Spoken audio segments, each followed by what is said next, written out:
Salut Marc, salut Smart, salut Peuple le Catch-Up. Bienvenue dans votre podcast qui respire, qui suinte, qui dégouline, qui transpire le catch par tous les pores de la peau et du slip. Chaque semaine, nous passons au crible de la team des chroniqueurs, de la team Catch-Up, tous les shows de la WWE et autres fédérations. À l'occasion, suivez mon regard, ça tombe bien, suivez-le bien, parce que mon regard, il se dirige vers la All Elite Wrestling. On se retrouve aujourd'hui pour reviewer l'AEW Dynamite, #85, toujours à Jacksonville, Floride, USA, au Daily's Place, commenté par Excalibur, Jim Ross, Tony Schiavone et Don Callis de temps à autre. Pour vous reviewer cette AEW Dynamite en version francophone, vous avez Catch-Up. On est là, on est en force. Vous m'avez peut-être identifié. Je suis votre dinosaure masqué, que dis-je ? Je suis votre Luchasaurus des podcasts. Je suis le tonton Chris ou tonton Catch-Up pour les intimes. Et pour m'accompagner, un back-to-back. Oui, cet homme était déjà là la semaine dernière pour reviewer Blood and Guts. Cet homme avait fait des prédictions. Cet homme, il vient de la chaîne qui claque. Cet homme, il s'appelle Tao. Salut Tao. Salut tonton, salut à tous, comment ça va? Ça va bien et toi? La forme? Alors la chaîne qui claque versus la chaîne Toujours. qui transpire, c'est pour ce soir à nouveau dans All Elite Wrestling Review, baby. C'est parti, hein, ce soir on a un show là, on a la suite de Blood and Guts, donc on va en parler tous les deux, ça va être super cool. Ouais, on est complètement dans la continuité de ce qui s'est passé la semaine dernière. Donc, si vous nous avez suivis, c'est formidable. Si vous ne l'avez pas fait, je vous encourage à aller voir la vidéo qui est en ligne et qui vous parle du Blood and Guts. Là, on enchaîne, on continue le catch. Ça avance toujours à 10 000 à l'heure, tel un train fou. On ne s'arrête plus. On retrouve la All Elite Wrestling et la Hot Wrestling en général. Et ça, c'est très souvent, tu me diras ce que tu en penses, Tao, mais il commence en général direct par du catch et avec un match qui avait été longuement et grandement teasé déjà au préalable dès la semaine dernière et tout au long de la semaine. Ce match, on le voit s'opposer Yuji Nagata à Jon Moxley pour l'IWGP US Champion, le titre US de la New Japan Pro Wrestling. Alors, avant de vous parler du match en lui-même et de ce qui s'est passé, je vais juste faire un arrêt Japon pour parler de Yuji Nagata, qui est un catcheur à un palmarès assez énorme et une histoire assez énorme. C'est un homme qui a 53 ans. Hein, c'est pas un premier prix de jeunesse, on vous l'accorde, mais cet homme a une grande histoire. Il aura fait une petite apparition à la WCW entre 1997 et 1998, quelque chose d'assez rapide, d'assez expéditif. Il aura fait quasiment toute sa carrière à la New Japan Pro Wrestling. Depuis pas mal d'années aussi, il est à la Pro Wrestling Noah.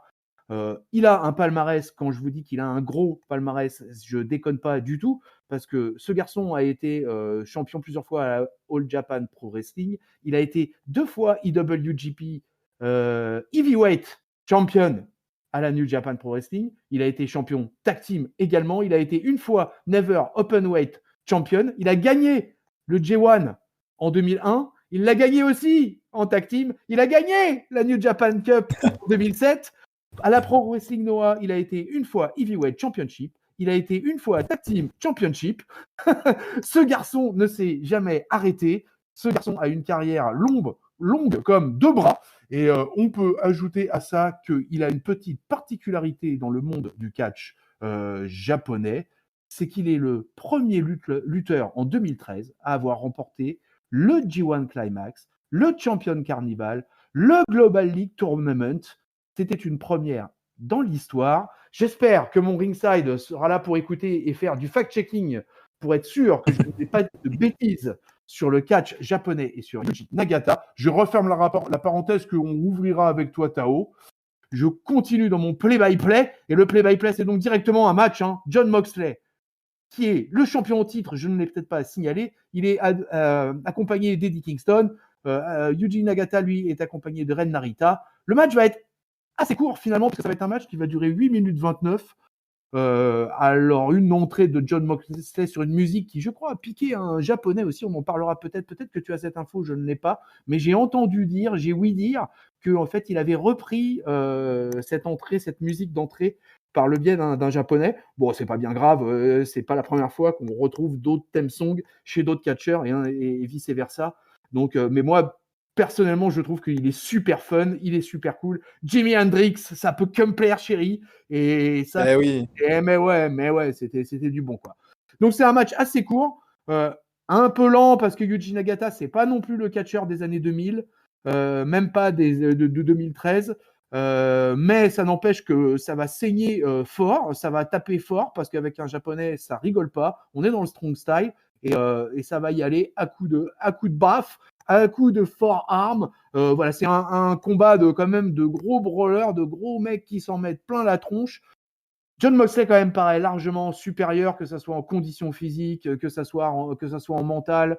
On sent bien que Nagata, il est venu là dans un cadre de match de gala. Je ne sais pas s'il est sur une tournée d'adieu, mais ça y ressemble pas loin. Mais en tout cas, il offre un beau combat. Enfin, 53 ans, moi, je n'ai que du respect total pour ce genre de choses. Le champion va conserver son bien en effectuant un paradigme shift pour obtenir la victoire. 1, 2, 3. On n'oubliera pas quand même que Nagata, au passage, aura respecté jusqu'au bout la tradition japonaise puisqu'il aura trouvé le moyen de faire saigner le champion. Victoire de Jon Moxley, Montao. Est-ce que les étoiles sont restées alignées dans le bon sens, à ton avis? Alors, j'étais très surpris de cet opener. Je m'attendais pas du tout que ce soit l'ouverture de ce show-là, parce que c'est Ah, quand même un match avec une grosse performance de la part des deux compétiteurs. Et surtout, c'est une invitation. Voilà, c'est une invitation New Japan, un petit peu un partenariat caché entre New Japan et AEW. Donc, je m'attendais à que ça soit un petit peu plus tard dans la carte. Mais non, ça a été dès l'ouverture. C'est peut-être pour ça que j'ai pas réussi globalement à plus m'impliquer que ça dans le match. Et d'ailleurs, il est assez court, donc ça m'a pas non plus trop aidé. Mais le match est vraiment honnête dans sa globalité. Voilà, on a 8 minutes vraiment de brawl, hein, de strong style. ouais. Les deux se mettent sur la gueule vraiment d'une très belle manière. Effectivement, John Moxley saigne. D'ailleurs, il saigne de la joue. C'est quand même, je Oui. trouve, assez fort quand même. Mais voilà, le match m'a plu. Honnêtement, le match m'a plu. Le Yuji Nagata, quand il porte son armbar, sa finish, hein, sa soumission, et qu'il fait les yeux blancs, voilà, ça fait toujours de l'effet. La foule aussi est réceptive, donc ça fonctionne super bien. Victoire logique de John Moxley qui reste toujours champion IWGP. Je sais pas trop d'ailleurs hein, où va aller ce titre ou qu'est-ce qui va se passer autour de ce titre-là. Mais en tout cas, c'est vraiment une belle invitation de la part de AEW pour New Japan. Et un très bon match entre les deux qui est certes assez limité parce que Yuji Nagata, comme tu l'as dit, hein, comme tu l'as très bien dit, tonton, c'est pas non plus la toute jeunesse. Mais voilà, il reste quelqu'un de très dangereux. Et aussi le signe de respect à la fin du combat aussi fait très plaisir. Tu le connaissais un peu, Nagata? T'as un peu, Ouais, je connais un peu. suivi, Ouais, ouais. je regarde assez régulièrement New Japan. Donc effectivement, je le connaissais déjà un petit peu. Mais voilà, c'est toujours quelqu'un, c'est le Blue Justice, hein, c'est quelqu'un toujours très appréciable. Et toujours, on est toujours content voilà, de le voir sur un ring. Donc c'était cool.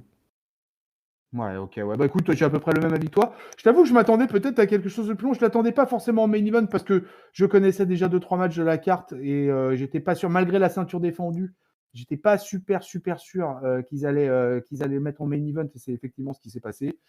Mais du coup, plutôt satisfait. John Moxley garde ce titre hein, et voilà, il tient, il a un règne depuis un bon moment maintenant et ça passe plutôt pas mal quoi. Donc un opener de bonne qualité pour commencer ce Dynamite. Allez, on va retourner backstage vite fait. On va retrouver les suites de ce qui s'est passé entre le Pinnacle et l'Inner Circle, puisqu'il y a Ortiz qui nous parle d'MJF et à quel point voilà, il est écuré d'avoir montré quel homme il était en jetant Chris Jericho du haut de la cage. Il y a Jack Hager qui est là, tout le monde est là. Ils disent qu'ils sont perdus, ils sont échoués malgré leur victoire. L'Inner Circle est toujours debout, toujours vivant, et il réclame un autre match. Ils pensent que le combat, Sammy Guevara pense que le combat s'arrêtera jamais s'ils n'obtiennent pas de revanche. Ils vont les envoyer direct dans la tombe. Donc on se promet des misères du côté de l'Inner Circle comme du côté du Pinnacle. Finalement, on reste dans la continuité, Montao, sur ce qui s'est passé la semaine dernière. Tout à fait, tout à fait. On en reviendra de façon un peu plus tard dans le show Oui. de ce qui se passe là. Mais effectivement, on reste tout à fait dans la lignée de ce qui s'est passé la semaine dernière. Ouais, c'est complètement ça. Là, les gars sont à fond et de toute manière, on va les retrouver un peu plus tard. On retourne dans le ring, où on retrouve le vice-président. Mon Tao, as-tu resserré ta... Bah là, au moins, un minimum, un peu de respect, voilà. Ah, j'espère. Le costard, la cravate, la taloche du catch, ça déconne pas. De retour sur le ring, on retrouve Cody Rhodes qui s'exprime sur Anthony Ogogo, dont tu avais très bien expliqué la semaine dernière un peu le background de l'homme. J'ai juste appris en fait qu'il était aux trois quarts aveugle d'un œil, au passage, Oui, en suivant un peu tes indications de la semaine dernière. Alors Anthony Ogogo, je ne sais pas si on l'avait rappelé, mais il est britannique. Et Cody Rhodes est là pour nous faire une promo version Marine USA. Il a toujours été fier d'être un Américain. Il reçoit d'ailleurs un chant USA direct de la foule. Il dit que c'est la terre où on réalise ses rêves. Il nous donne tout un tas d'exemples de bons Américains pour nous évoquer à la fin la naissance de son futur enfant. Il dit qu'il va montrer à sa femme qu'il ne s'est pas couché face au drapeau d'un autre homme, en l'occurrence la Croix Saint-Georges, mais au contraire, il va se battre pour son pays. Et il conclut en nous disant tout simplement qu'il veut un match pour Double or Nothing face à Anthony Ogogo. La Taloche, une promo très classique et qui nous la joue sur la vibe USA. Comment tu ouais, très, très old commentais par school, rapport hein. à ça? Ouais, Très très old school. Bon, effectivement, nous, ça nous touche beaucoup moins. On n'est pas forcément autant patriotes que les Américains. Mais c'est une promo qui s'avère toute classique. Moi, voilà, je tolère ça, effectivement. Je l'ai déjà dit, hein, je ne suis pas forcément non plus patriote. Mais quand c'est dans le domaine du catch, voilà, je tolère. Effectivement, c'est peut-être un peu dépassé maintenant en 2021, avec la mondialisation et choses comme ça, qu'on ait des réalités autour de drapeaux. Mais dans le monde du catch, je trouve que c'est pas forcément. C'est un peu, voilà, c'est un peu l'esprit du catch sur lequel on joue. Par contre, je suis un peu étonné qu'effectivement Cody demande un match aussi rapidement à Anthony Ogogo juste après s'être pris une droite. Parce que Anthony Ogogo, il a quand même mis des droites à plein de monde, hein. Donc si tout le monde devait avoir un match contre lui, ça prendrait plusieurs semaines. Et voilà, c'est une promo efficace. Effectivement, j'ai déjà dit la semaine dernière, mais je le redis ici, j'ai toujours du mal avec Cody. Je pense que j'en aurai pendant très très longtemps encore du mal avec un petit peu voilà, ce côté showman, ce côté il faut le suivre, il faut aller dans la même direction que lui. Mais voilà, en tout cas, ça a bien marché avec moi. Surtout, on est, je pense, tous intrigués de ce que va présenter Anthony Ogogo, parce que pour l'instant, il a toujours pas fait de match en solo, et d'ailleurs, il a même pas fait de match tout court, il me semble, du côté non. d'AEW. Donc, bah, on va voir Double or Nothing, qu'est-ce que ça vaut. Mais la promo, moi, m'en touche une sans faire bouger l'autre, comme on dit. Ouais, je comprends. Anthony Ogogo, effectivement, il a absolument pas catché. Il s'est contenté d'interactions, de brawls, d'apparitions dans des, dans des bagarres assez légères, on va dire. Et c'est vrai que pour l'instant, son personnage est assez réglé. Le gars est impressionnant physiquement. Comme tu l'as expliqué la semaine dernière, a un gros background.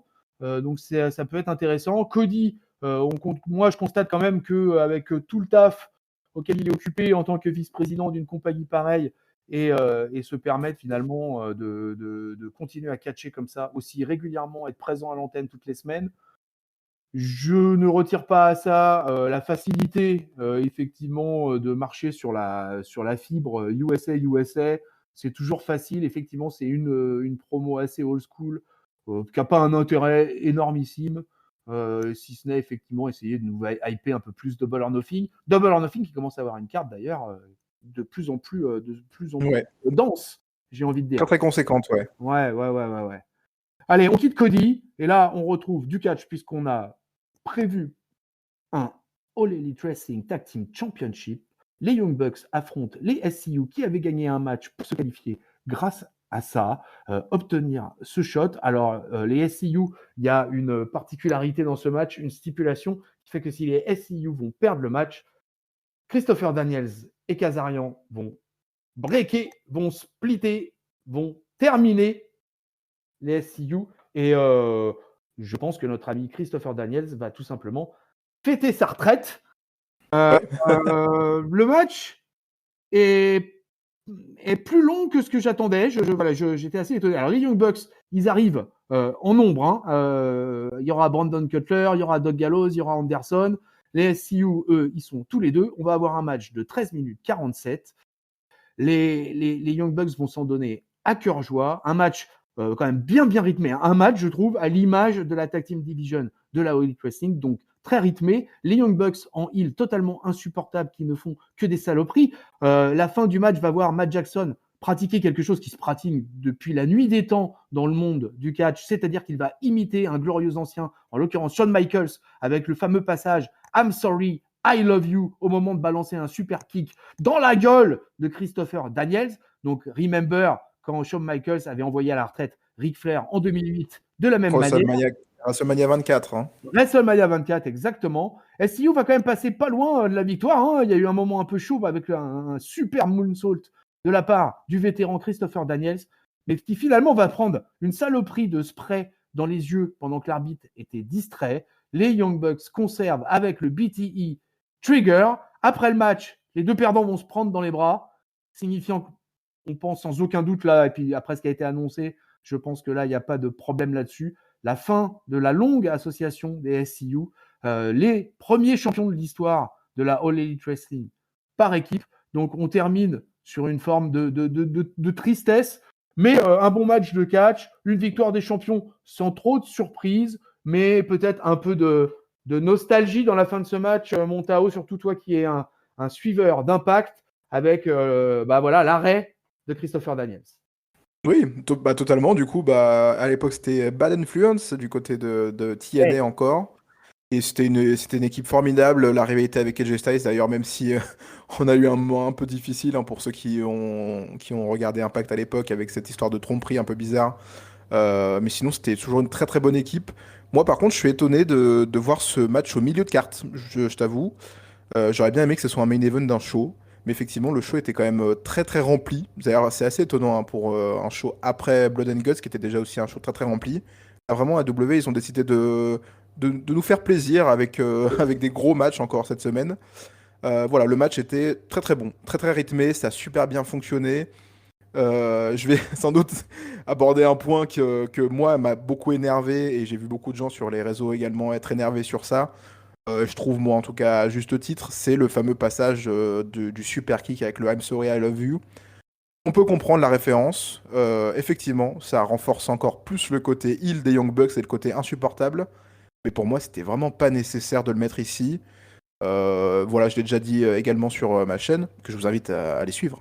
Je fais un petit peu ma promo. Ouais, il faut. Mais voilà, j'ai du mal avec quand AEW fait des références à WWE pour se moquer d'eux. Là, on peut dire effectivement que c'est plus un hommage qu'une réelle blague. Mais voilà, j'aime pas trop ce genre de truc parce qu'AEW, déjà on l'a dit la semaine dernière, mais ils ont un produit tellement bon qu'ils n'ont pas besoin de faire ce genre de choses voilà, pour que ça fonctionne. Et je pense que les Young Bucks n'ont pas besoin non plus de faire ce genre de choses pour qu'on les déteste, alors que pour le coup, ça fonctionne déjà très très bien et surtout le match en lui-même est fait pour les détester. Donc voilà, le match, oui, comme tu dis, était très très bon. J'ai beaucoup apprécié. Christopher Daniels sans sang, ça aussi, j'ai eu un petit peu du mal. Effectivement, c'était un blowjob, hein, il me semble. Hein, je sais pas si Ouais, je pense bien, tu me ouais. contredis, mais il me semble effectivement parce qu'il saigne très très vite. Donc je pense que c'était prévu qu'à ce moment-là, il saigne. Ça, voilà, j'ai trouvé ça peut-être trop pour le coup.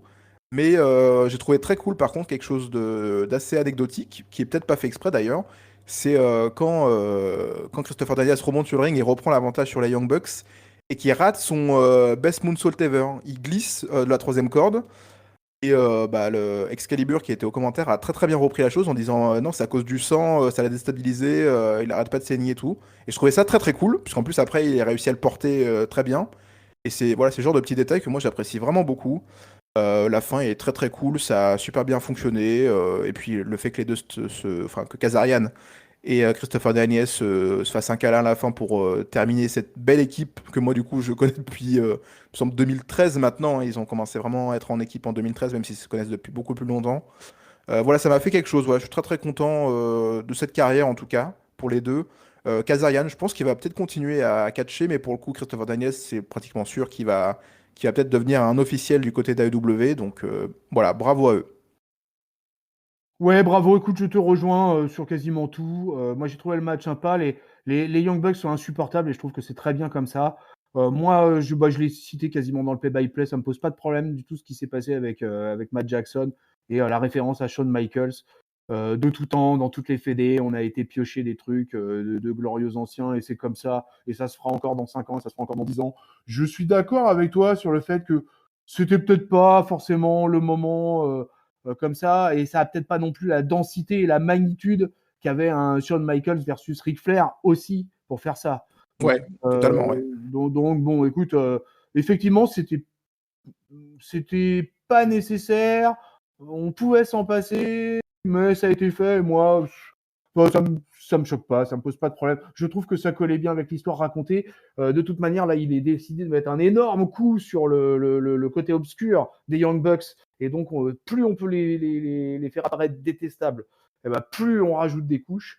Donc là, pour le coup, ils ont réussi leur truc. Parce que si tu regardes bien, on n'a fait que de parler de ça dans ce match-là. Ouais, On n'a pas trop relevé la performance sportive de ce combat, qui est quand même un combat de 14 minutes, qu'envoie du pâté, qu'envoie du lourd, et qui est vraiment super fun du début à la fin à suivre. Et on n'aura retenu que cette fin, tu vois.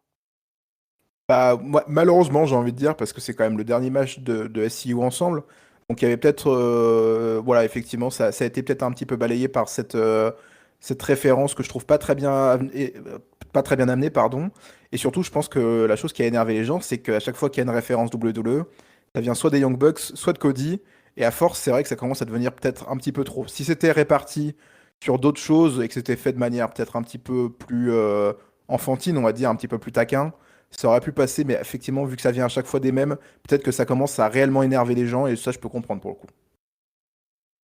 D'accord, ouais, ça peut, oui. Non, mais je comprends après, si tu veux, la ruée qu'il peut y avoir des fois. Mais sur certains aspects, bon, pour moi, c'est un peu une tempête dans un verre d'eau, mais Oui, clairement, oui, aussi. y a c'est pas bien terrible. C'est bien, les Young Bucks, continuez à être irrévérencieux comme ça. Moi, ça me va comme ça.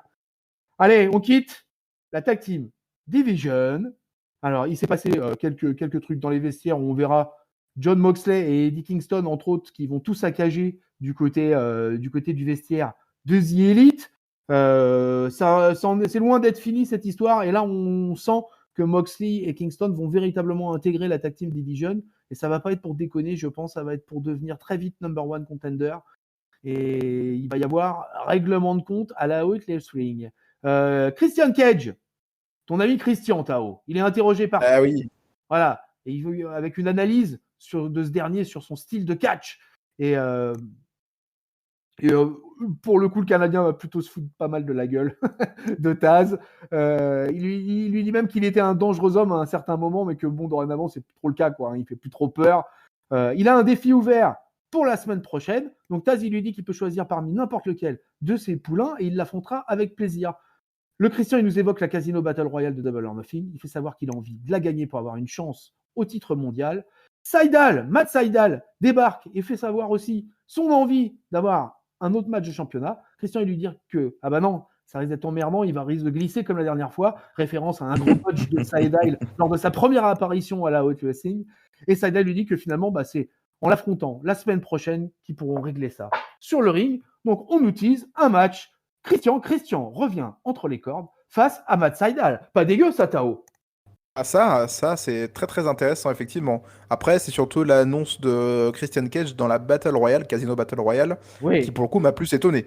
J'étais persuadé qu'on aurait peut-être un match Brian Cage contre Christian Cage, du coup. Oh là là là là. Cage contre Cage, mais apparemment ça va plus prendre son temps que ça, ce programme-là, et c'est pas pour me déplaire. Ah, ça, c'est énorme, hein. Ce Christian Cage, Brian Cage, là, c'est tout simplement énorme, hein, si ce truc arrive. Mais j'ai hâte de le voir, hein. J'ai vraiment hâte de le voir. Je sais pas si ça va arriver un jour, ce truc, mais si ça arrive, ouais, moi aussi. Alors là, je suis complètement client. En attendant, écoute, je trouve que Christian, dans la Casino Battle Royale, là, c'est un énorme nom, hein, mine de rien, là, qui vient d'intégrer ce match-là. Et c'est pas un match pour du beurre, pour le coup. Voilà une bataille royale qui a un sens, avec une stipulation précise et avec un shot à la sortie pour le vainqueur. Donc, avoir Christian dans ce match, c'est, ma foi, une belle perspective, non? Ah bah ça, de toute façon, Christian Cage, moi, très très grand fan. En plus, comme tu l'as dit, hein, je suis fan de TNA, donc tout son passage à TNA est incroyable. Donc voilà, je suis très très content de le revoir sur un ring. Je suis très content aussi de le voir dans tout ce qui est AEW parce que je trouve qu'il se met très bien et qu'il rajoute vraiment quelque chose de star légende, quoi. Donc on va voir ce que ça vaut, hein. Ouais, tu vois, je suis vachement d'accord avec ça. Vraiment, Christian, il irradie, je trouve. Là, il n'y a pas de problème. On sait, quand il arrive, on sait que ouais, il fait partie des papas du roster. Il fait partie des grosses stars. Et j'ai l'impression qu'il est un peu traité d'ailleurs à cet égard. Et ouais, je le sens hyper à l'aise, Christian. Je le sens super bien. Et je suis bien content, tu vois, de le voir terminer. Il a quand même 46 ans. Terminer sa carrière sur un truc comme ça avec la Weight Wrestling, je trouve que c'est vachement bien. Il est en shape. Bref, j'ai que du bien à dire, moi également, de Christian. Ah, la taloche. On va aller se mettre des dans le ring. On va aller au number one contender match de la l'AEW World Heavyweight Championship, puisque le match décidé de la semaine dernière a donc lieu. Pac versus Orange Cassidy. 14 minutes de catch. 14 minutes 0-2 exactement. Ça va être un match qui va être assez disputé. Énorme agressivité de Pac, qui vraiment Pac, alors lui aussi, hein, lui depuis qu'il est à la Weight Wrestling, on peut considérer que chaque apparition, malheureusement, il n'a pas eu de chance, il aura été plusieurs fois blessé, mais on peut considérer qu'à chaque apparition, que ce soit avec le Death Triangle, en l'occurrence Rey Fenix et Pentagone, ou tout seul, il est au taquet, c'est pour moi certainement un des catcheurs les plus agressifs du circuit mondial à l'heure actuelle. Il est dans une shape éblouissante, mais toujours, parce que moi, le Neville dont je me rappelle à la NXT était déjà dans une shape éblouissante. Et ce garçon vieillit, et ce garçon continue à s'entretenir de manière magnifique. Alors, on est face à Orange Cassidy, fraîchement pressé, qui n'est pas du tout dans le même délire. Hein. Vous connaissez un peu les lunettes de soleil, la veste en jean, à la cool, le lazy wrestler. Mais le lazy wrestler, face à l'agressivité de Pac, il est quand même un peu obligé de changer ses habitudes. Il est quand même obligé, s'il ne veut pas se faire complètement démolir, complètement péter la gueule par le mode british de notre ami Pac, eh ben, il faut qu'il aille au mastic. Et il va y aller quand même, Orange Cassidy. Ça va donner du coup un match plutôt long. Les deux possibles challengers se rendent coup pour coup, mais il va y avoir un souci parce que il ne va pas y avoir de vainqueur possible. Pourquoi ? Parce que sur cette fin de match, le champion va arriver dans le dos de l'arbitre pour coller un coup de ceinture à Pac en le mettant KO. Cassidy, qui est déjà par terre, eh ben, on a nos deux catcheurs qui sont KO. L'arbitre qui va se tourner, qui va enfin s'occuper de ce qui se passe dans le ring, va se mettre à compter les deux lutteurs. Aucun des deux lutteurs ne se relève. Donc, match nul. J'allais dire count out, mais non, pas count out, match nul, un vrai match nul entre Pac et Orange Cassidy. Là-dessus, Don Callis, qui est avec Kenny Omega, va prendre le micro, déclare que malgré qu'il n'est pas arbitre, ça nous fait plaisir, il n'est pas officiel, il voit qu'il n'y a aucun arbitre, donc aucun vainqueur, pardon, donc Kenny Omega n'a pas d'adversaire pour Double or Nothing. Ça tombe bien parce que le champion apparemment voulait prendre des vacances, mais non, c'est pas possible parce qu'il y a Tony Schiavone qui va arriver et qui va rectifier tout de suite le problème en annonçant tout simplement, et on n'est jamais aussi bien servi que par soi-même, un triple threat match pour le pay-per-view Double or Nothing entre le champion Kenny Omega, Pac et Orange Cassidy. Je dois dorénavant, après ce play-by-play, donner la parole à un homme que l'on nomme l'Oracle Tao. Si vous avez écouté la review de la semaine dernière, Tao l'avait annoncé. Ceci n'était pas une prédiction, ceci était un spoiler. La parole à l'Oracle Tao. Eh bien oui, effectivement, maintenant, j'aimerais qu'on m'appelle l'oracle Tao parce que j'avais prévu ça. Bon, en enlevant cette plaisanterie, la chose que j'avais pas prévue, c'était bien sûr la blessure d'Orange Cassidy qui s'est blessé durant cette confrontation. Heureusement, plus de peur que de mal pour nous, il sera pas absent très très longtemps et il n'y a pas de commotion cérébrale à la finalité de cette chose-là, donc on est quand même très rassuré. Je sais pas si toi, tonton, ça te rassure, mais en tout cas moi beaucoup. Oui, quand même, ouais. Et du coup, le match était quand même très très cool. Effectivement, Pac était très agressif. Je pense voilà, il porte très très bien son surnom pour le coup, parce que c'était un vrai bastard sur le ring. Mais c'était vraiment très dangereux, hein. Du coup, forcément, Orange Cassidy l'a senti passer jusqu'à malheureusement tomber un petit peu KO. Heureusement, ils ont très très bien réussi à jouer du côté de AEW pour faire arriver Kenny Omega. Je pense que c'était prévu déjà de base, mais qu'ils l'ont fait arriver peut-être un petit peu plus vite que prévu pour arriver sur cette intervention qui mènera du coup au match à 3, au match triple frite. Et bah voilà, je pense qu'à la base d'ailleurs c'était prévu sur Orange Cassidy cette attaque, ce qui aurait peut-être été un peu plus logique par rapport à ce qui s'est passé la semaine dernière, mais finalement ça a été adapté d'une très belle façon. Je pense que d'ailleurs que même les gens qui sont pas au courant de la blessure d'Orange Cassidy n'y auront même pas vu durant ce combat qui était quand même très très cool. Je sais pas si toi, parce que tu l'as dit la semaine dernière, tonton, que t'avais un petit peu du mal avec Orange Ouais. Cassidy dans ce programme-là. Donc du coup, j'aimerais bien avoir ton avis. Qu'est-ce que tu as pensé de cette prestation, même si malheureusement ça s'est pas forcément très bien terminé. Ouais, écoute, ça a plutôt été un bon match. Globalement, j'ai trouvé le match plutôt sympa. Je reste sur mon idée, hein. Pour moi, Orange Cassidy n'est toujours pas du main event material. Je me serais passé de le voir dans le match face à Kenny Omega dans un triple menace. Mais d'un autre côté, j'avoue que ça rajoute du piquant à ce match pour le titre. Pac me paraît vraiment, vraiment super, super chaud. Et Orange Cassidy, finalement, va peut-être pas dépareiller parce que eh ben, écoute, sur son compteur crédibilité, eh ben, sur ce match, ça a bien marché avec moi.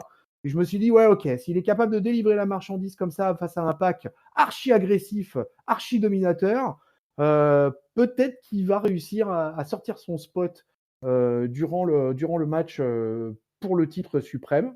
Et finalement, pourquoi pas? Je reste quand même dubitatif. Pour moi, c'est pas vraiment le genre de gars qui doit être dans le main event du titre suprême de la Elite Wrestling. Pour moi, il faut qu'il tape dans une catégorie un peu plus forte, là, un peu plus haute. Mais sur le moment présent, sur ce Dynamite, eh ben, écoute, le match, il est plutôt passé crème. Et la fin est assez logique, tout ça c'est plutôt bien. Tony Schiavone qui débarque et tout. Je trouve que ça s'enchaîne plutôt pas mal.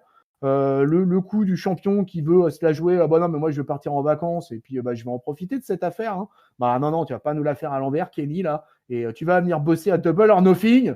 Et c'est très bien comme ça. Ah, très bien, bah pour le coup, voilà, la décision est vite arrivée. On n'a pas essayé d'étaler ça sur plusieurs semaines, comme on pourrait le voir autre part. Et bah, c'est assez classique, hein, l'intervention du champion heel qui frappe les mecs sur le ring pour pas avoir d'adversaire. Donc dès ce moment-là, on savait sans doute que ça allait partir sur un triple menace. Mais moi, ça me convient très très bien. Ouais, ouais, ouais. Écoute, au final, ça me convient bien aussi. J'étais bien parti pour un pack versus Kenny Omega. Mais le triple menace, voilà, ça rajoute un peu de sel, un peu de piment à cette histoire. Et allez, je valide. Allez, on va retourner dans les vestiaires où on aura les Young Bucks et les Good Brothers qui sont là, qui sont un peu désemparés par les ravages qu'on peut nos amis, nos amis Young Bucks, nos amis John Moxley et Eddie Kingston. Ils vont défier Moxley et Eddie Kingston. Voilà, je vous l'annonçais tout à l'heure. Et bien finalement, là, ça y est, c'est officialisé, c'est booké. Un match à Double or Nothing pour réparer tout ce qu'ils viennent faire. C'est pas bien de taper dans les affaires. Donc, du coup, ça, c'est plutôt pas si mal que ça, en fait, parce que ça vous permet d'obtenir un title shot. Et au passage, ils vont nous annoncer qu'ils vont se débarrasser des Varsity Blondes qu'ils vont affronter dès la semaine prochaine. Autre petite vignette avec Adam Page qui est interrogé sur sa défaite contre Brian Cage.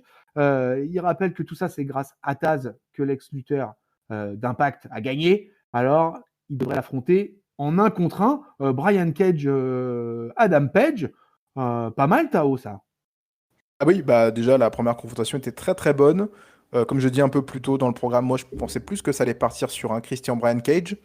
Voilà, c'est vrai que je pense que c'est volontaire de la part d'AEW, mais Eggman Adam Page commence à être beaucoup plus restreint, enfin en tout cas dans l'utilisation, je trouve.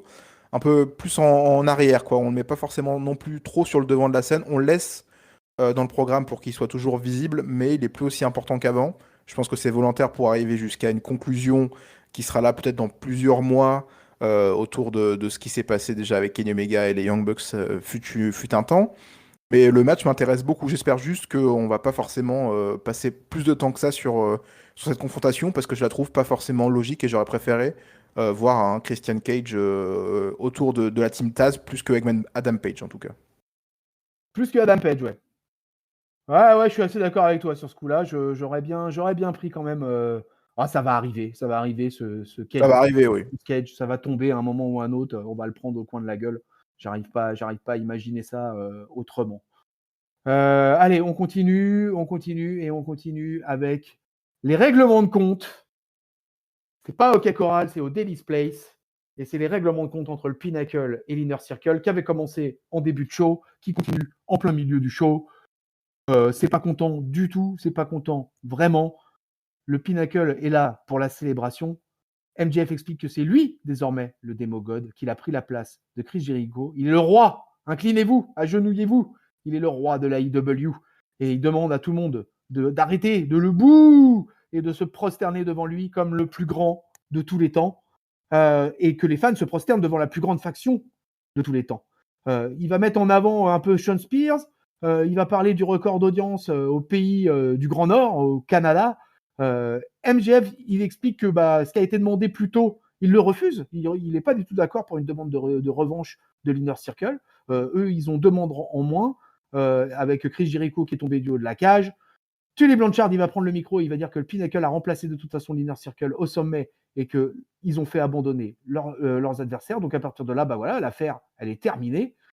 On va entendre un klaxon et MJF va se demander, mais que se passe-t-il? C'est Ortiz, Guevara et Hager. MJF lui dit qu'il pensait tout ce qu'il venait de dire et qu'il ne donnera pas de revanche à l'Inner Circle, que non, ils sont trop méchants. Mais what the fuck? Chris Jericho était caché à l'arrière du gros véhicule. Il sort, il demande à MJF de repenser sa demande. Nouveau refus de MJF. Guevara va alors, à l'image un peu de Kurt Angle avec le lait, à l'image de Stone Cold Steve Austin avec la bière, ils vont asperger le Pinnacle de Little Bit of Bubbly, mais mes amis, des litres et des litres et des dizaines de litres de Little Bit of Bubbly. Et là-dessus, MJF, submergé par le Bubbly, va finir par accepter, mais à deux conditions. D'abord, que ce soit dans un match dans lequel Y2J a perdu l'an passé, le Stadium Stampede, qui était un match génial. Et deuxièmement, si l'Inner Circle perd, ils devront se séparer, ce qui marquerait ainsi la fin de la faction de Chris Jericho, l'Inner Circle. Plein d'informations, mon bon Tao, dans ce segment. Il s'est passé plein de choses. La continuité de ce sur quoi on s'était quitté la semaine dernière après la chute de Jericho. Chute à l'arrière de la cage. Et là, c'est reparti. La bagarre n'est pas finie. Et on nous a ressorti les canons à eau, mais c'était pas du canon à eau, c'était du canon à bubbly. Tu prendras bien une petite coupe? Avec plaisir. Ah. Ah, t'as mon plaisir que tu l'as bu d'un coup, là, c'est ça? Et Ah ouais, cul sec directement. Mais oui, le segment m'a beaucoup plu. Voilà, l'arrivée de MJF avec cette couronne, je l'ai pas précisé, mais une incroyable couronne. Oui. C'est le roi maintenant, c'est le roi, c'est le haut de la AEW, c'est lui l'élite, en gros. J'ai vraiment, vraiment beaucoup apprécié. Voilà, c'est le genre de segment qui marche toujours très bien avec moi. On accueille l'équipe des Heels qui se vantent, qui se la pètent, qui se mettent en avant eux aussi. MJF, il est super bon micro, du coup il arrive à vendre toute l'équipe parfaitement. Ça fonctionne très très bien. Le fait que les Inner Circle soient pas forcément d'accord avec cette décision de la semaine dernière, je trouve ça très intelligent. Et en fait, c'est à ce moment-là, là j'aborde peut-être un sujet un peu plus profond sur le coup, mais en fait, c'est au moment de l'arrivée de Chris Jericho que je me suis dit, ok, en fait, la WWE, il faut que toutes les habitudes qu'on a prises avec WWE, il faut qu'on en fasse abstraction. Parce que si ça avait été du côté de WWE, ça aurait pris plusieurs semaines avant le retour de Chris Jericho. On aurait étalé la rivalité sur au moins 3 mois. Le War Games ou le Blood and Guts, s'il aurait eu lieu à la fin d'un pay-per-view. D'ailleurs, c'est ce que j'avais dit la semaine dernière, que j'aurais bien aimé voir ça en pay-per-view. Et le Stadium Stampede, il aurait eu lieu genre 1 mois après, ou voire 2 mois après un retour fracassant de Chris Jericho après plusieurs semaines d'absence. Et en fait, c'est vrai que c'est très difficile pour moi, par exemple, qui était bercé par la WWE, de me faire à ce format-là d'AEW qui raconte des histoires toutes les semaines et qui mettent le paquet pratiquement toutes les semaines. Donc il faut que je m'y fasse. Voilà, je pense que il y a aussi des gens, peut-être un petit peu dans mon cas, ou peut-être qui sont pas forcément non plus intéressés par l'AEW, qui ont un petit peu même le même ressenti que moi. Mais voilà, il faut qu'on réussisse à changer nos habitudes avec AEW. Et voilà, c'est pas grave, c'est du catch. Voilà, peut-être qu'on a été trop, trop bercé au même biberon. Et maintenant qu'on a du champagne, ça nous fait bizarre. Ça nous fait bizarre en bouche. Mais voilà, je suis très très content. J'ai hâte de voir le Stadium Stampede. Parce que bah, le dernier qui a eu lieu déjà l'année dernière, il me semble, hein, c'est pratiquement un an, il y a un an Ouais, même c'est ça, ouais. d'ailleurs. Ah, c'est ça, c'est ça. Bah, j'ai trouvé très très cool, très divertissant. Et les deux équipes sont très très divertissantes. Et en plus, dans ce genre de match, je pense que ça va être vraiment vraiment super cool. Ouais, ouais. Et bah écoute, j'ai le même avis. J'ai trouvé ça super fun. Euh, bon, je m'attendais quand j'ai vu l'annonce avec le couronnement du Pinnacle. Je me doutais quand même que les autres, au moins les autres gars, peut-être que je pensais que Jericho allait avoir un day off et qu'effectivement il serait pas là et Ouais. on aurait droit à un segment avec les autres gars. C'est parti comme ça. Donc je me suis dit bon bah voilà, c'était un petit peu attendu, mais ça partait plutôt sympa. MJF fait une promo incroyable encore une fois. Ce garçon est fort, monsieur a 24 ans et vraiment me surprend de mercredi en mercredi.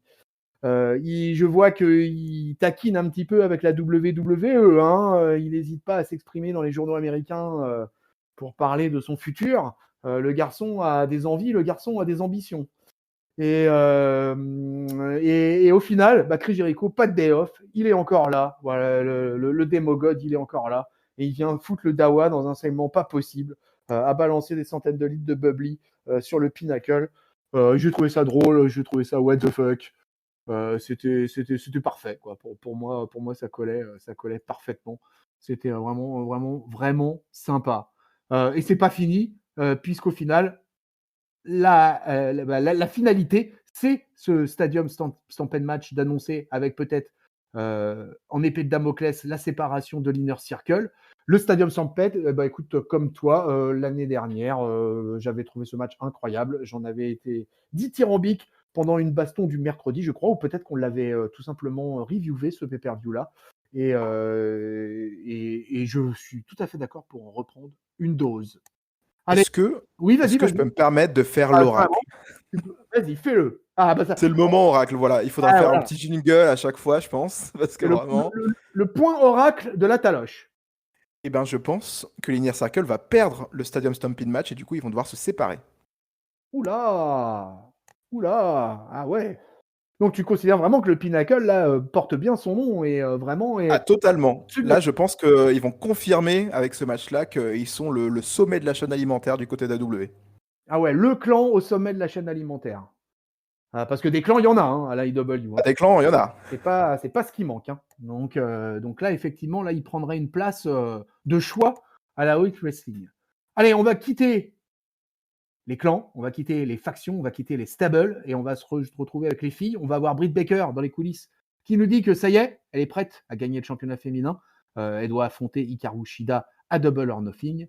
Mais voilà, l'année dernière, elle avait fini avec le nez cassé après un match face justement à Shida. Ça ne sera pas comme ça la prochaine fois. C'est elle qui va casser des nez et des mâchoires. Elle s'y connaît, la dentiste. Là-dessus, on a eu le retour d'une femme qu'on n'avait pas vue depuis un petit moment, qui avait laissé un très bon souvenir avec un main event justement face à Britt Baker dans un Dynamite. C'est Thunder Rosa. Thunder Rosa, elle affronte une jobbeuse, Jasmine Allure. Jasmine Allure eh bien, va quitter le ring à toute allure, puisque le match va se terminer en 1 minute 53. L'ancienne championne NWA gagne facilement avec son Fire Thunder Drive. Pour terminer avec les filles, Montao, avant de te donner la parole, il y aura juste une petite vignette à l'arrière-scène de Jed Cargill qui ne veut pas révéler pour qui elle bosse en fait, qui est son patron à la Elite Wrestling. Et elle dit qu'actuellement, elle étudie les offres et qu'elle restera sa propre boss quoi qu'il arrive. Jed Cargill se rapproche de plus en plus de la title picture féminine. Elle est de plus très impressionnante physiquement. Alors, le point division féminine avec la taloche. Alors, ben, on attend ce match entre Britt Baker et Hikaru Shida, très très bien teasé. Hikaru Shida un petit peu absente par contre, je trouve, pour teaser ce match, mais après, c'est pas forcément non plus très embêtant parce que Britt Baker fait très très bien le travail. Voilà, le match, Thunder Rosa, le retour, comme tu l'as si bien dit, bah, après cette victoire qu'elle a eue d'ailleurs, hein, lors du main event féminin de Dynamite, on la revoit enfin. Je suis très très content parce que j'aime beaucoup Thunder Rosa. Ça fonctionne bien. Je sais pas d'ailleurs si c'était lors du Dynamite ou peut-être sur les réseaux sociaux. On a annoncé le retour de Serena Deeb, qui est elle la championne NWA. Donc là, on va commencer à ravoir du renfort du côté féminin. Elle qui était blessée d'ailleurs, hein, Serena Deep, elle s'est blessée, c'est pour ça qu'on l'a pas vue pendant plusieurs semaines maintenant. Voilà, Thunder Rosa qui continue à être une catcheuse importante du côté d'AEW. J'espère que, malheureusement pour NWA, j'espère qu'elle sera signée dans pas très longtemps pour qu'on la voit beaucoup plus régulièrement et pour qu'on ait, pourquoi pas, un réel programme pour elle. Voilà, et comme tu l'as aussi si bien dit, Jade Cargill, je sais pas trop comment on prononce. Cargill. Euh, ouais, Cargill, c'est une très badass. Franchement, à chaque fois que je la vois, elle dégage un truc assez impressionnant. C'est un projet qui m'intéresse beaucoup parce qu'elle est charismatique, elle est forte, elle bouge très bien face à la caméra, elle envoie du pâté, elle c'est le X Factor hein, pour le coup, Jade Cargill. Donc j'ai hâte aussi de voir toute cette histoire autour d'elle. Qu'est-ce que ça va amener? Ah, c'est très bien, c'est très bien. Moi aussi, je suis assez curieux. Voilà, je trouve que ça s'agite. On en parlait déjà la semaine dernière ensemble. La division féminine, c'est de mieux en mieux, ça s'améliore de mercredi en mercredi. Là, le match, effectivement, Baker, Shida est plutôt bien teasé, plutôt bien monté. On attend, c'est une revanche en plus, donc c'est bien, ça fait monter encore plus la mayonnaise. C'est parfait, je trouve que ça se passe sans accroche, donc qui continue comme ça. Moi, là, dans des cas comme ça, je suis totalement client. Après, la pauvre jobbeuse, une pensée pour elle. J'ai toujours une pensée pour les jobbers. Parce que là, voilà, la pauvre, hein, elle n'a pas eu de musique, elle n'a rien eu. Elle a la cloche et elle s'est fait démolir sans coup férir. Donc Thunder Rosa a déroulé. Thunder Rosa qui, de toute façon, voilà, fait partie des potentiels du main event féminin. Et elle n'est pas là pour déconner, elle non plus. Donc c'est bien, en plus, elles sont pas mal de filles à se placer un peu dans la course. Et ça, c'est intéressant. Voilà, ça donne du grain à moudre dans cette division féminine et c'est parfait comme ça. Allez, on termine. C'est bien, ça fait 2 semaines de suite, là, 2 reviews de suite avec des bons points positifs sur la division féminine. Et on sait qu'elle est largement critiquée de partout. Donc, ça fait plaisir de pouvoir faire des reviews ou noter tous les progrès qui sont faits par les femmes à la All Elite Wrestling. Juste petit mot, Tao tricolore au passage, vivement que Shana fasse son retour, non? Bah oui, mais on en parlait déjà la semaine dernière. Ça fait déjà quelques semaines qu'elle apparaît plus du tout à AEW Dark. Donc on va voir quel est le futur pour elle. Je sais pas du tout si elle est retournée en Europe ou peut-être même en France. Je sais pas du tout qu'est-ce qui prépare autour d'elle. Mais en tout cas, elle était présentée déjà comme quelqu'un de très important à la division féminine. Et voilà, voilà, plus de nouvelles. Donc on attend.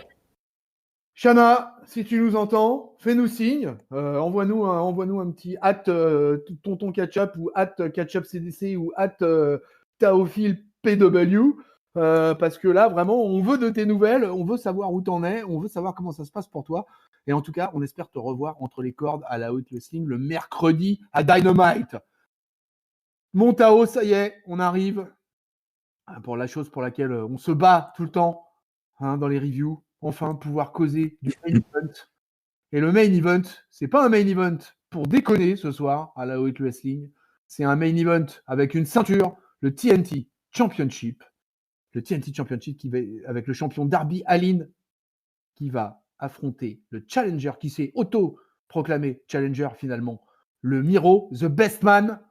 Miro, Best Matchka, peut-être ou pas. On va voir ça tout de suite et on va voir ça longuement parce qu'on va avoir droit à un match de quasi 15 minutes, 14 minutes 48 exactement. Miro va être très dominant. Pareil, alors on parlait d'agressivité de Pac. J'ai retrouvé en Miro l'agressivité du Rousseff des débuts à la WWE du moment où il catchait encore pied bandé et avec son spinning heel kick là qui était de toute beauté. Et j'ai retrouvé un peu de ça en lui.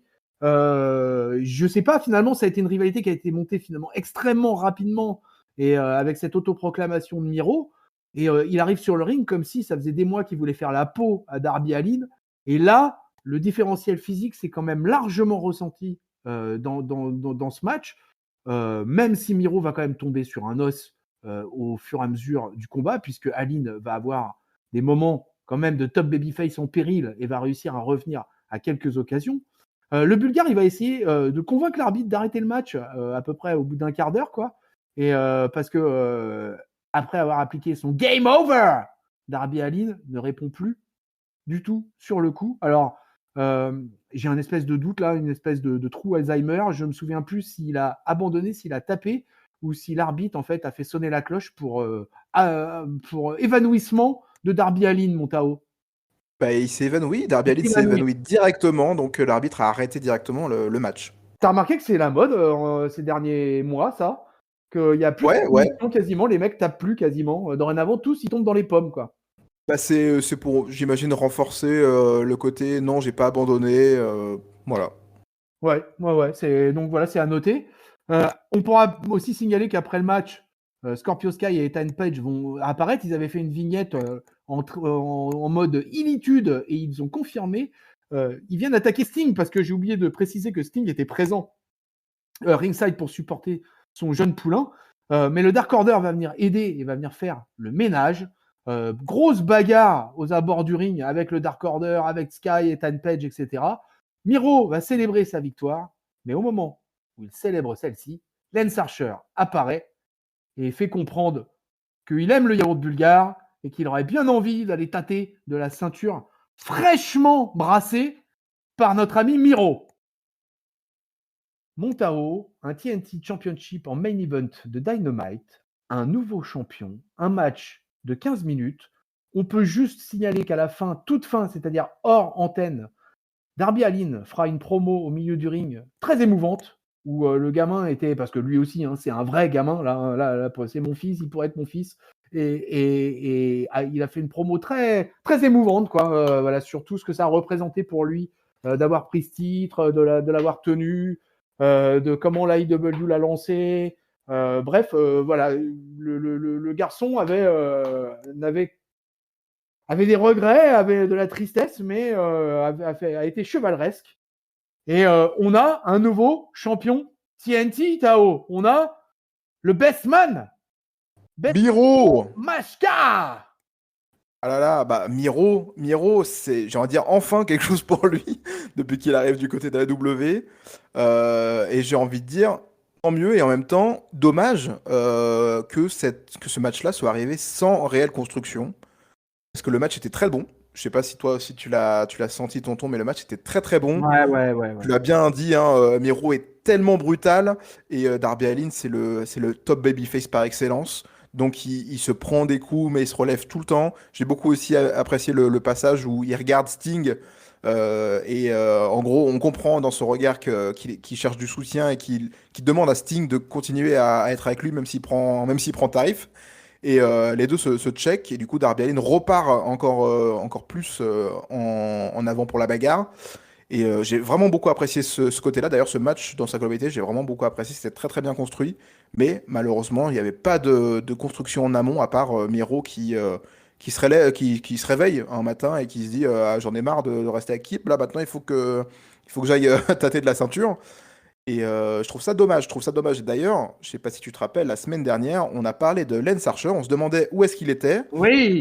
Du coup, voilà, il est arrivé maintenant. Et j'ai pas pu m'empêcher à la fin de ce match-là de me dire pourquoi est-ce que c'était pas Lance Archer à la place de Miro et Miro qui arrive à la fin du combat pour dire voilà, Darby Allin, il est trop faible pour moi. J'ai envie d'affronter un gros gaillard comme toi. Pour moi, ça aurait pu être beaucoup plus cool. Mais Miro, enfin quelque chose. J'ai l'impression surtout qu'ils ont malheureusement donné une ceinture à Miro parce que on faisait rien de lui et que c'est quelqu'un qui est très très bon déjà et toujours très très apprécié par le public. Donc je trouve ça peut-être un petit peu dommage, mais le match était quand même très très bon. J'ai vraiment beaucoup apprécié. Darby Allin, il prend encore tarif hein, dans ce combat-là, Ah ouais. c'est phénoménal. Hein. Le mec, il se prend des belly to belly over the head suplex directement à l'extérieur, des German mais monstrueuses. Bah voilà, c'est comment ne pas apprécier Darby Allin quand ce mec-là se prend autant de coups et continue à se relever. Donc c'était très très bien fait. On l'avait déjà dit également la semaine dernière, mais il y a plein de choses qui partent hein, autour de Sting, de la ceinture TNT, de Darby Allin, Scorpio Sky, Ethan Page, Lance Archer aussi qui avait un petit peu provoqué Sting il y a quelques semaines. Voilà, ça part un petit peu dans tous les sens. J'imagine que du coup on va plus se concentrer sur un 2 contre 2 entre Scorpio Sky et Ethan Page d'un côté et Sting et Darby Allin de l'autre. Et du coup pour la ceinture TNT, un Miro Lance Archer. Et oui. Euh, voilà, ça serait Ah là plus là, logique oh en tout là cas. là. Mais en tout cas, ça envoie vraiment beaucoup de pâté. Même si, comme je l'ai dit, j'aurais vraiment préféré voir Lance Archer gagner cette ceinture maintenant et avoir une réalité après avec Miro en tant que challenger très dangereux. Parce que pour moi, Lance Archer, ça fait déjà un moment qu'il stagne du côté d'AEW. Et malheureusement, son arrivée à la fin ne m'a pas forcément plu. Parce que bah, j'aurais aimé qu'on ait quelque chose d'un peu plus concret avec lui depuis son arrivée à la AEW, tout simplement. Eh ben écoute, je te rejoins sur pas mal d'aspects. Déjà, le match en lui-même, que j'ai trouvé très bon. Je n'ai que des louanges à faire sur Darby Allin ces derniers temps. Enfin, je l'ai déjà dit, je crois, mais ça date vraiment depuis le fameux cinématique match avec Sting. Là, vraiment, j'ai changé d'avis sur pas mal d'aspects sur ce garçon. Miro a été archi impressionnant. Enfin, le Bulgare est au niveau où je l'attendais. Et c'est chouette qu'il soit là dans la bagarre du titre intermédiaire. Alors, j'ai vu que sur le Discord, il y avait eu un petit débat entre certains, entre la valeur du titre, du TNT Championship et le titre US. Et certains disaient que oui, le TNT Championship, c'était le meilleur qui lui était arrivé dans sa carrière, etc. Je ne fais pas partie de ce camp-là. Je pense que le titre US WWE est supérieur au titre TNT Championship. Mais je considère que dans la carrière et la progression de Miro, là, c'est bien. Il est arrivé dans une nouvelle fédération. Il a un impact. Il a commencé par des storylines de transition. Finalement, il est balancé dans le title shot du titre intermédiaire. Il le gagne parce qu'il est tellement supérieur physiquement. Il est tellement brutal. Darby Allin n'a jamais pu échapper à ses grosses pattes. Et au final, c'est bien raconté. Le match est bien raconté pour ça, sportivement parlant. Et finalement, Miro vient à bout de Darby Allin. Tout ça, c'est parfait. Bagarre générale à la fin. Bon, ça, c'est que du bonheur. Ça ajoute un petit peu. Et puis, alors là, monte à haut, l'arrivée de Lance Archer. Mais que du kiff! Que du kiff! Ah là là là là là là. Moi, c'est un de mes chouchous à la All Elite À Wrestling. moi aussi, hein. Donc, voir arriver le Monster Hawk, je peux te dire que là, je me suis dit, mais c'est trop bon ça, mais Miro versus Lance, mais waouh, comment j'adhère, comment je valide. Ah non, non, non, mais allez-y quand vous voulez, quoi. Et parfait, ton booking de tag team, c'est parfait. Ça colle complètement avec ce qui peut se passer à côté, en parallèle. Parce que Darby Allin, je pense que il va pas le lâcher comme ça, le TNT Championship non plus. Il va certainement vouloir demander à terme un rematch. Mais là, je crois que là, on a enfin décidé à la Elite Wrestling de nous offrir une bonne, grosse rivalité de powerhouse. Pardon. C'est un de mes problèmes avec la Elite Wrestling, c'est que j'ai souvent du mal avec le booking, avec les balaises, avec les monsters, avec le Luchasaurus, avec Lance Archer, avec Wardlow. Et là, enfin, ça y est, on va peut-être nous offrir la première grosse rivalité de barbac que j'attends à la Elite Wrestling. Et ça, c'est vraiment fun. C'est vraiment cool. Donc, beaucoup de bonnes choses à dire sur ce main event. On est arrivé à la fin de ce 85e Dynamite. On est dorénavant dans la course et dans la tradition. Et cette fois-ci, la Taloche va nous balancer son top, son flop et sa note. Alors mon top, ce serait franchement pour Darby Allin. Parce que grosse prestation. Et comme tu l'as dit également, à chaque fois que je vois ce jeune homme, je suis toujours subjugué.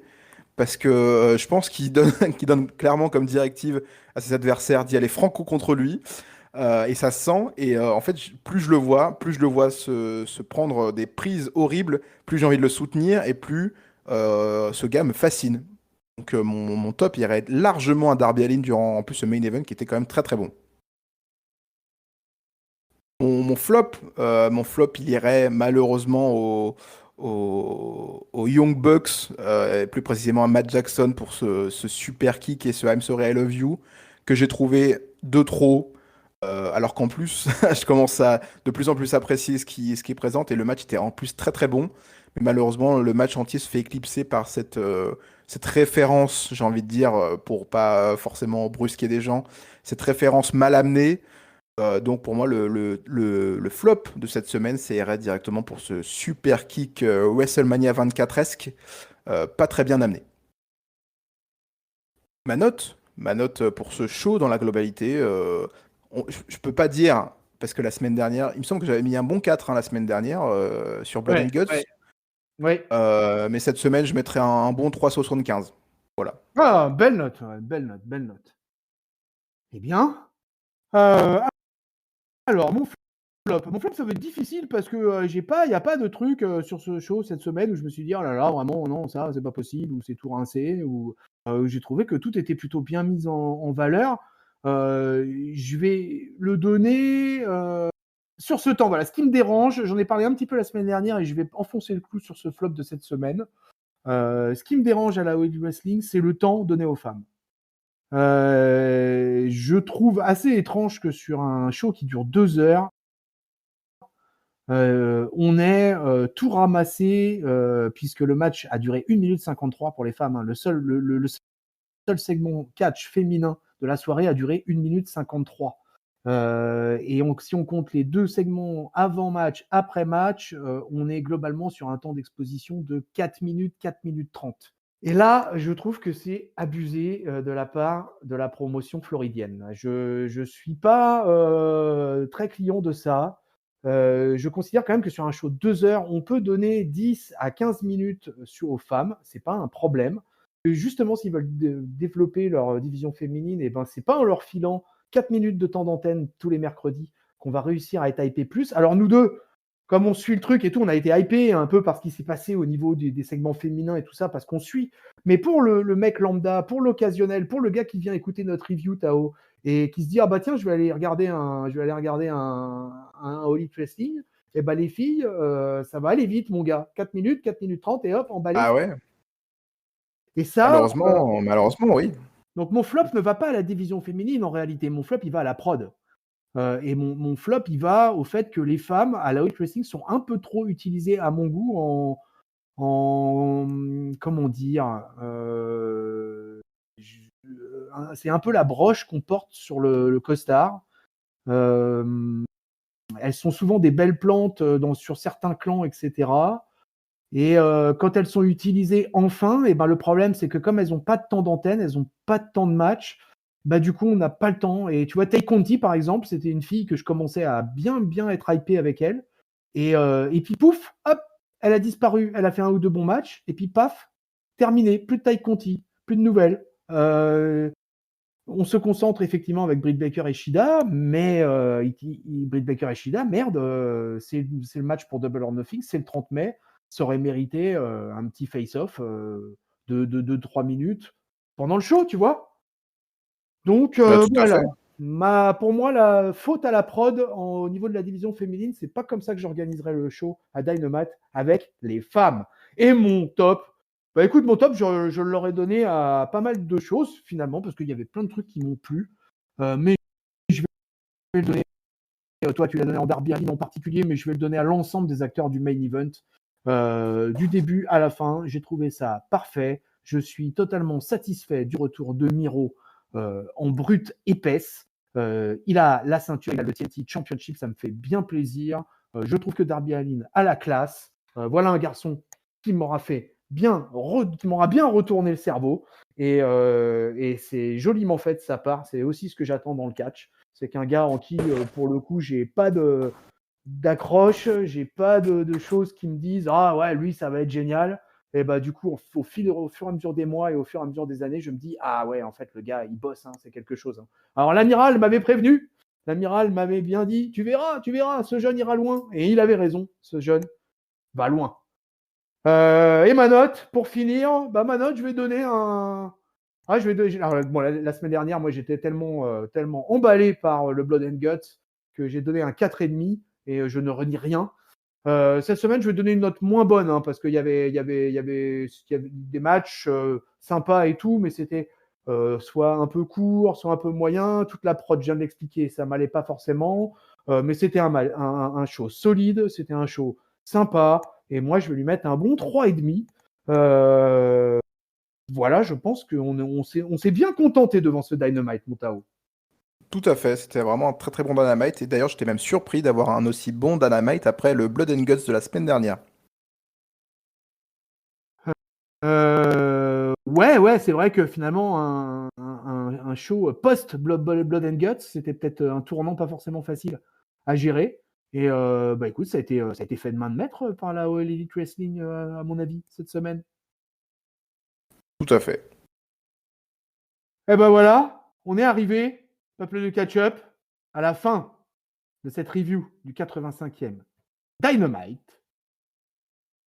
On a en ligne déjà pas mal de choses qui vous attendent. On a un You Talk Too Much, le hashtag 9, qui se passe avec un catcheur français masqué, un Nukes Ravage, qui nous a fait le plaisir de rejoindre le studio et avoir un échange bien sympa de un peu plus d'une heure et demie avec lui, où on parle de catch français, on parle des problèmes de Covid, des problèmes de difficultés pour les workers de s'en sortir dans ce monde impitoyable de l'univers du catch français. Et donc, on lui fait des bisous et on lui fait un gros big up à Ravage s'il nous écoute. Gros bisous. On a en ligne Monday Night Raw de cette semaine avec le retour de Jinder Mahal, Jinder is Pfizer. On a en ligne aussi, pendant qu'on est en train de vous parler avec Tao, en direct, ça se passe tout ça. On a la review de NXT avec la tag team Ringside, Papy aux manettes. Pour écouter tout ça, écoutez, ou pour être informé, c'est bien simple. Vous rejoignez la communauté Catch-Up sur le Discord. Vous vous abonnez sur les plateformes de podcast, Apple Podcast, Podcloud, Spotify, Deezer, Google Podcast. Vous vous abonnez sur YouTube, vous actionnez la cloche, vous laissez des coms, vous laissez des likes. Vous nous trouvez sur les réseaux sociaux pour toutes les bonnes infos, Twitter, Facebook, Instagram, le site officiel catchup.lepodcast.fr. Pour retrouver Tao, la taloche, c'est pas compliqué. Vous tapez la taloche du catch sur YouTube.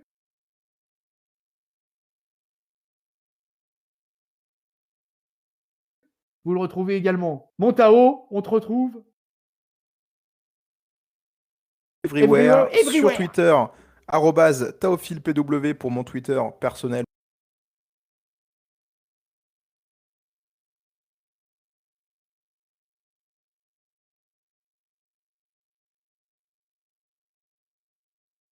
Où je parle de catch, ou @Taophil, tout court, pour me suivre un petit peu voilà, dans ce que je fais, pas forcément pour suivre que du catch non plus. Très bien. Tous les liens sont dans la description. À l'autre, c'est sur ces bons mots qu'on vous quitte. Peuple de catch-up, restez en ligne, stay tuned. Beaucoup de choses vont arriver. On va vous faire un petit teaser rapide. Hashtag catch-up anniversary. Ça y est, c'est officiel. L'émission spéciale des 5 ans va arriver très bientôt. Allez, je ne vais pas vous donner une date exacte ce soir, mais je vais vous annoncer un fin mai, un petit fin mai.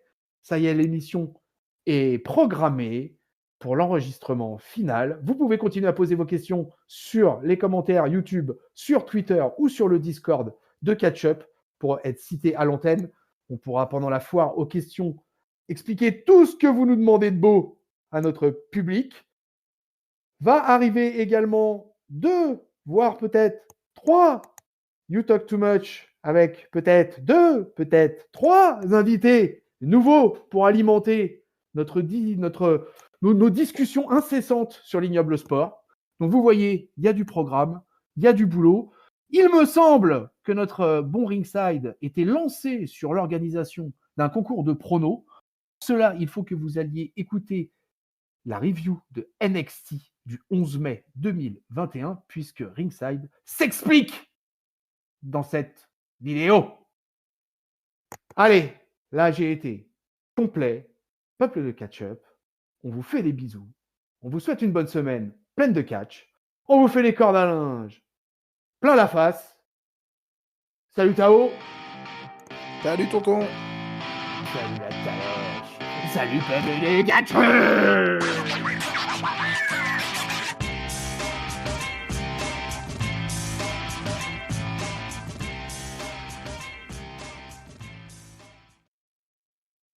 Chaîne qui claque versus chaîne qui transpire, ça dépote.